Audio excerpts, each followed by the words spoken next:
অবশেষে বাংলাদেশের অন্তর্বর্তীকালীন সরকারের প্রধান ডক্টর মোহাম্মদ ইউনূস বাংলাদেশের প্রবাসী কল্যাণ ও বৈদেশিক কর্মসংস্থান মন্ত্রণালয়ের উপদেষ্টা অধ্যাপক আসিফ নজরুলকে প্রবাসীদের সকল সমস্যা সমাধানের জন্য তাগিদ দিয়েছেন। এমনকি বাংলাদেশি শ্রমিকদের জন্য বন্ধ থাকা শ্রমবাজার আবারও পুনরায় চালু করতে ঢাকায় অবস্থিত সকল দেশের দূতাবাসের রাষ্ট্রদূতের সঙ্গে বৈঠক করার জন্য আহ্বান জানিয়েছেন ডক্টর মোহাম্মদ ইউনূস। মধ্যপ্রাচ্যের দেশ ওমান, বাহরাইন, সংযুক্ত আরব আমিরাত, লিবিয়া, মালয়েশিয়া সহ বিভিন্ন দেশের শ্রমিক ভিসা বন্ধ থাকায় বিপাকে পড়েছেন হাজারো প্রবাসী বাংলাদেশি কর্মীরা। বিশেষ করে মধ্যপ্রাচ্যের দেশ ওমানে গত 2023 সালের 31শে অক্টোবর থেকে বাংলাদেশি শ্রমিকদের জন্য কাজের ভিসা বা শ্রমিক ভিসা বা এমপ্লয়মেন্ট ভিসা বন্ধ হয়ে যায়। এরপর থেকে দুই দেশের দুই পক্ষের কূটনৈতিক প্রচেষ্টার পরে বাংলাদেশি কর্মীদের জন্য নতুন করে 10 ক্যাটাগরিতে ভিসা চালু করে।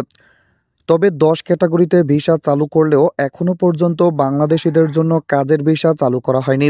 এদিকে ওমানের রয়্যাল ওমান পুলিশ, আরপি এবং ওমান শ্রম মন্ত্রণালয় বা ওমান সরকার অবজারভেশনের পক্ষ থেকে এখনও বাংলাদেশিদের কাজের ভিসা বা লেবার ভিসা কবে নাগাদ চালু হবে এই বিষয় সম্পর্কে স্পষ্ট করে এখনও তারা কোনো প্রজ্ঞাপন জারি করেনি। বাংলাদেশের অন্তর্বর্তীকালীন সরকারের প্রধান ডক্টর মোহাম্মদ ইউনূস এবং বাংলাদেশের প্রবাসী কল্যাণ ও বৈদেশিক কর্মসংস্থান মন্ত্রণালয়ের উপদেষ্টা অধ্যাপক আসিফ নজরুল স্যার বিভিন্ন কূটনৈতিক মহলে প্রতিনিয়তই চেষ্টা করে যাচ্ছেন যে অচিরে যেন বাংলাদেশি শ্রমিকদের জন্য ওমানের কাজের ভিসা চালু করা হয়। শুধুমাত্র ওমানের কাজের ভিসা নয়, বাংলাদেশিদের জন্য যে সকল দেশের ভিসা বন্ধ রয়েছে, বিশেষ করে সংযুক্ত আরব আমিরাত এবং মালয়েশিয়ার কলিং ভিসাও চালু করা হবে। এজন্য বাংলাদেশের অন্তর্বর্তীকালীন সরকারের প্রধান ডক্টর মোহাম্মদ ইউনূস প্রতিনিয়তই বলে যাচ্ছে যে প্রবাসীদের সকল ধরনের সমস্যা সমাধানে তিনি কাজ করবেন। এমনকি বর্তমানে প্রবাসী বাংলাদেশিদের অবসর ভাতা বা পেনশন সিস্টেম চালুর জন্য তিনি উদ্যোগ নিয়েছেন। এমনকি প্রবাসে যেতে যদি কোনো ঋণের প্রয়োজন হয় তাহলে প্রবাসী কল্যাণ ব্যাংক থেকে 10 লক্ষ টাকা পর্যন্ত ঋণ নিতে পারবেন। এবং কোনো প্রবাসী বাংলাদেশি কর্মীরা বিদেশ ফেরত তারা যদি দেশে এসে কোনো কর্মসংস্থান বা আত্মকর্মসংস্থান করতে চায় সেক্ষেত্রেও তারা ঋণ নিয়ে কর্মসংস্থান করতে পারবেন। এজন্য ভিসা চালুর বিষয় সম্পর্কে বাংলাদেশের পক্ষ থেকে আশাবাদী। তবে ওমানের পক্ষ থেকে এখনও কোনো ধরনের নোটিশ প্রজ্ঞাপন জারি করা হয়নি। কারণ 2023 সালের 31শে অক্টোবরের আগে প্রচুর পরিমাণে বাংলাদেশি কর্মীরা বিভিন্ন জায়গায় টাকা পয়সা লেনদেন করে রেখেছে। অনেকের ভিসা বের হলেও এগ্রিমেন্ট পেপার না বের হওয়ার কারণে তারা ওমানে প্রবেশ করতে পারেনি। এমনকি অনেকে ভিসার জন্য আবেদন করে রাখার পরে ভিসা বন্ধ হয়ে যায়।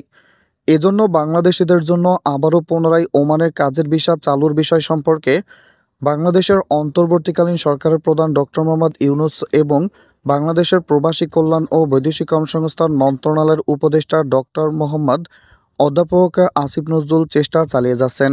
ডক্টর মোহাম্মদ ইউনূস বাংলাদেশের প্রবাসী কল্যাণ ও বৈদেশিক কর্মসংস্থান মন্ত্রণালয়ের উপদেষ্টা অধ্যাপক আসিফ নজরুলকে প্রবাসীদের সকল সমস্যার সমাধানের জন্য তাগিদ দিয়েছেন। এমনকি বাংলাদেশি শ্রমিকদের জন্য বন্ধ থাকা শ্রমবাজার আবারও পুনরায় চালু করতে ঢাকায় অবস্থিত সকল দেশের দূতাবাসের রাষ্ট্রদূতের সঙ্গে বৈঠক করার জন্য আহ্বান জানিয়েছেন ডক্টর মোহাম্মদ ইউনূস। মধ্যপ্রাচ্যের দেশ ওমান, বাহরাইন, সংযুক্ত আরব আমিরাত, লিবিয়া, মালয়েশিয়া সহ বিভিন্ন দেশের শ্রমিক ভিসা বন্ধ থাকায় বিপাকে পড়েছেন হাজারো প্রবাসী বাংলাদেশি কর্মীরা। বিশেষ করে মধ্যপ্রাচ্যের দেশ ওমানে গত 2023 সালের 31শে অক্টোবর থেকে বাংলাদেশি শ্রমিকদের জন্য কাজের ভিসা বা শ্রমিক ভিসা বা এমপ্লয়মেন্ট ভিসা বন্ধ হয়ে যায়। এরপর থেকে দুই দেশের দুই পক্ষের কূটনৈতিক প্রচেষ্টার পরে বাংলাদেশি কর্মীদের জন্য নতুন করে 10 ক্যাটাগরিতে ভিসা চালু করে। তবে 10 ক্যাটাগরিতে ভিসা চালু করলেও এখনও পর্যন্ত বাংলাদেশিদের জন্য কাজের ভিসা চালু করা হয়নি।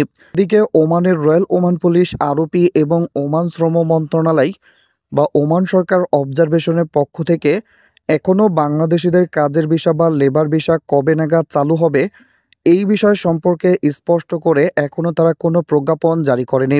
বাংলাদেশের অন্তর্বর্তীকালীন সরকারের প্রধান ডক্টর মোহাম্মদ ইউনূস এবং বাংলাদেশের প্রবাসী কল্যাণ ও বৈদেশিক কর্মসংস্থান মন্ত্রণালয়ের উপদেষ্টা অধ্যাপক আসিফ নজরুল স্যার বিভিন্ন কূটনৈতিক মহলে প্রতিনিয়তই চেষ্টা করে যাচ্ছেন যে অচিরে যেন বাংলাদেশি শ্রমিকদের জন্য ওমানের কাজের ভিসা চালু করা হয়। শুধুমাত্র ওমানের কাজের ভিসা নয়, বাংলাদেশিদের জন্য যে সকল দেশের ভিসা বন্ধ রয়েছে, বিশেষ করে সংযুক্ত আরব আমিরাত এবং মালয়েশিয়ার কলিং ভিসাও চালু করা হবে। এজন্য বাংলাদেশের অন্তর্বর্তীকালীন সরকারের প্রধান ডক্টর মোহাম্মদ ইউনূস প্রতিনিয়তই বলে যাচ্ছে যে প্রবাসীদের সকল ধরনের সমস্যা সমাধানে তিনি কাজ করবেন। এমনকি বর্তমানে প্রবাসী বাংলাদেশিদের অবসর ভাতা বা পেনশন সিস্টেম চালুর জন্য তিনি উদ্যোগ নিয়েছেন। এমনকি প্রবাসে যেতে যদি কোনো ঋণের প্রয়োজন হয়, তাহলে প্রবাসী কল্যাণ ব্যাংক থেকে ১০ লক্ষ টাকা পর্যন্ত ঋণ নিতে পারবেন। এবং কোনো প্রবাসী বাংলাদেশি কর্মীরা বিদেশ ফেরত তারা যদি দেশে এসে কোনো কর্মসংস্থান বা আত্মকর্মসংস্থান করতে চায়, সেক্ষেত্রেও তারা ঋণ নিয়ে কর্মসংস্থান করতে পারবেন। এজন্য ভিসা চালুর বিষয় সম্পর্কে বাংলাদেশের পক্ষ থেকে আশাবাদী। তবে ওমানের পক্ষ থেকে এখনও কোনো ধরনের নোটিশ প্রজ্ঞাপন জারি করা হয়নি। কারণ ২০২৩ সালের ৩১শে অক্টোবরের আগে প্রচুর পরিমাণে বাংলাদেশি কর্মীরা বিভিন্ন জায়গায় টাকা পয়সা লেনদেন করে রেখেছে। অনেকের ভিসা বের হলেও এগ্রিমেন্ট পেপার না বের হওয়ার কারণে তারা ওমানে প্রবেশ করতে পারেনি। এমনকি অনেকে ভিসার জন্য আবেদন করে রাখার পরে ভিসা বন্ধ হয়ে যায়। এজন্য বাংলাদেশিদের জন্য আবারও পুনরায় ওমানের কাজের ভিসা চালুর বিষয় সম্পর্কে বাংলাদেশের অন্তর্বর্তীকালীন সরকারের প্রধান ডক্টর মোহাম্মদ ইউনূস এবং বাংলাদেশের প্রবাসী কল্যাণ ও বৈদেশিক কর্মসংস্থান মন্ত্রণালয়ের উপদেষ্টা ডক্টর মোহাম্মদ অধ্যাপক আসিফ নজরুল চেষ্টা চালিয়ে যাচ্ছেন।